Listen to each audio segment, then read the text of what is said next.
mbokk yi amaat nañu mbégteeg bànneex dalalaat leen ngir jox leen lu gën a fës ci xibaar météo yi li ci gën a fës nag mooy poussière su ngeen nemmeeku fan yi weesu poussière soosé nag comme lu ko carte ji di mandargale poussière bi tàmbali na biig te dina wëy ba alxamis bi si guddi poussière soosé nag dina gën a tar si diwaan yi nekk si bët gànnaar waaye dina yegg si diwaan yi nekk si digg réew bi yegg si ba sowu réew mi foofee sa Ndakaar waaye poussière bi tamit diwaan yi nekk si bët Saalum dinañ ko yëg as tuut maanaam diwaan yu mel ni Ziguinchor Sédhiou Kolda dem ba Kédougou ñi ngi gën a ñaaxaat sunu mbokk yi ñu bàyyi xel si xibaar yu ni mel lu des si xibaar météo yi nag comme nu ko sunu image satellite bi di wan jant li maanaam dinañ xaarandi ay ndiir yu oyof yuy doxantu si asamaan si ndiir yooyu nag dina gën a fësati si diwaan yi nekk si sow réew mi dem ba si bët gànnaar waaye sunu image satellite bi mu ngi wan tamit ay ngelaw si jóge sa gànnaar wàcc si diwaan yi nekk si bët gànnaar réew mi ngelaw soosé nag dina gàdduwaale ab poussière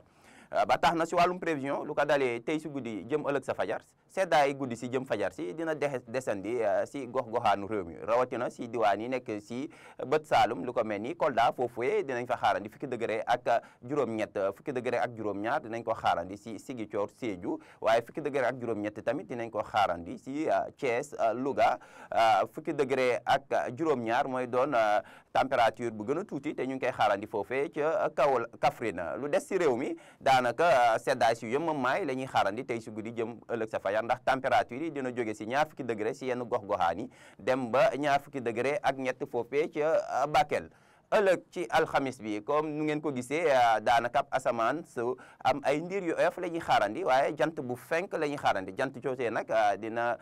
wane ab tàngoor si dinañ ko yëg si diwaan yi nekk si digg réew mi ak si bët saalum réew mi bu ñu ñëwee si diwaan yi nekk si digg réew mi daanaka température yi dina jógee si fanweer degré ak ñett ak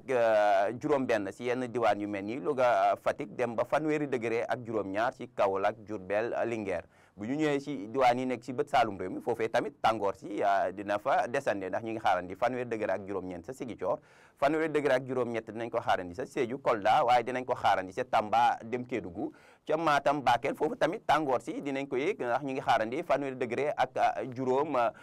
ñaar bu ñu ñëwee si diwaan yi nekk Podor fanweer degré ak juróom benn lañ fay xaarandi fanweer degré ak ñett nañ ko xaarandi sa Ndar sa Thiès dem Mbour dinañ fa xaarandi fanweer degré ak ñaar sa Thiès fanweer degré ak juróom ca Mbour Dakar moom ñu ngi fay xaarandi fanweer degré mbokk yi si tënk li gën a fës si xibaar yi mooy poussière yi si poussière si ngeen nemmeeku poussière soosé nag dina fi desandi ba ëllëg alxamis si guddi daanaka poussière bi dina gën a tar si diwaan yi nekk si bët gànnaar sa Ndar Podor Matam Linguère dem Louga waaye diwaan yi nekk si digg réew mi tamit dinañ yëgandi poussière bi dina fa desandi ba ëllëg alxamis sa Ndakaaru Thiès dem sax ba si diwaan yi nekk Fatick Kaolack dem Tamba waaye diwaan yi nekk tam si bët Saalum foofu daanaka poussière bi dina fa yegg si waaye du ko tax a tar loole ba tax na tamit ñu ngi fay xaarandi ay poussière lu mel ni Ziguinchor Sédhiou Kolda dem ba Kédougou mbokk yi lii moo fi gënoon fës si ay xibaar météo ñu ngi leen di jox dig daje ba ëllëg wasalaam